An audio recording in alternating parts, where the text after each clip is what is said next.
Here's how you can foster meaningful social learning with reciprocal imitation training. Hi, I'm Dr. Megan, and I guide people in growing, learning, and cultivating connection and curiosity.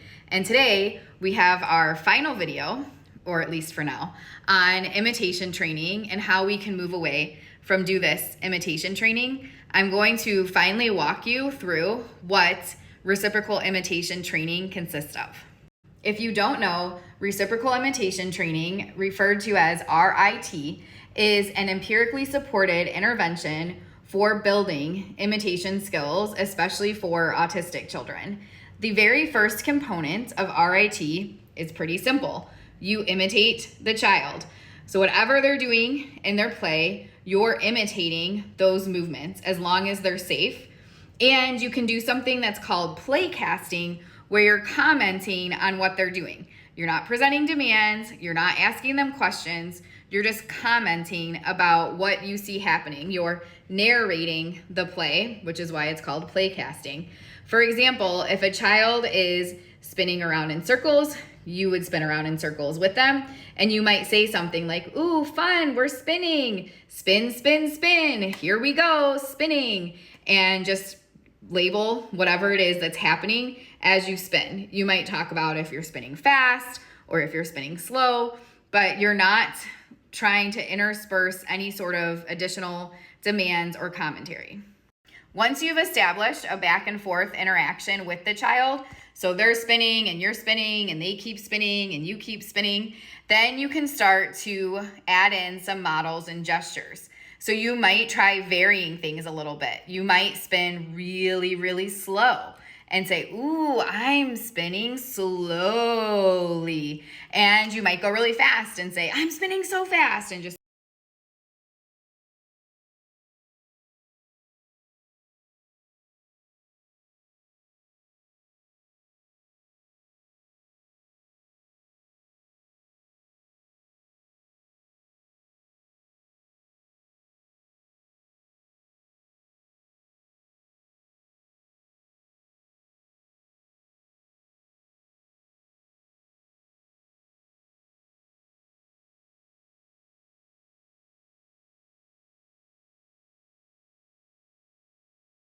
as you model new things for the third component, if the child is still actively engaged and is watching and noticing what you're doing, but they're not trying it themselves, you can try providing some gentle encouragement. You could say something like, "You try," or "Your turn," or "Do you want to spin fast? Do you want to spin slow?"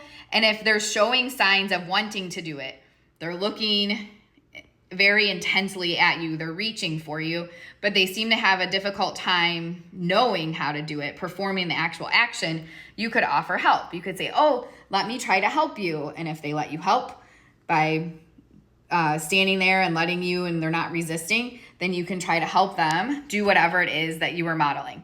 If they're not actively engaged, if they're not really looking at you or noticing you, then you would try some other things. You might keep imitating them. You might try modeling something that's of more interest to them, etc. But you're not really going to try to follow through with any sort of expectation around imitating you or participating in what you're doing unless they're showing an interest and you've been able to connect with them over the activity.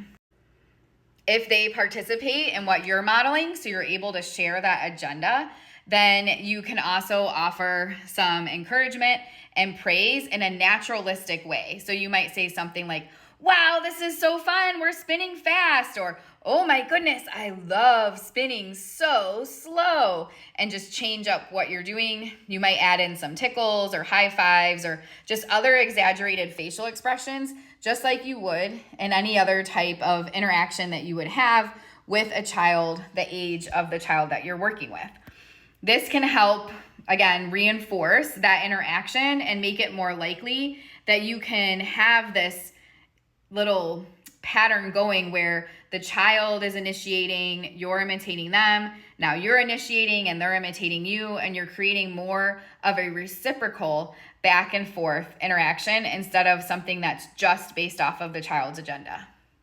So those are the main components of reciprocal imitation training. In the Early Start Denver model, they go through additional phases where you start working in specific targets with novel imitation and building into pretend play and things like that as well. But the basic foundation for RIT includes those 4 components: imitating the child with making sure to use some sort of consistent language, like the play casting or certain sounds that you're doing.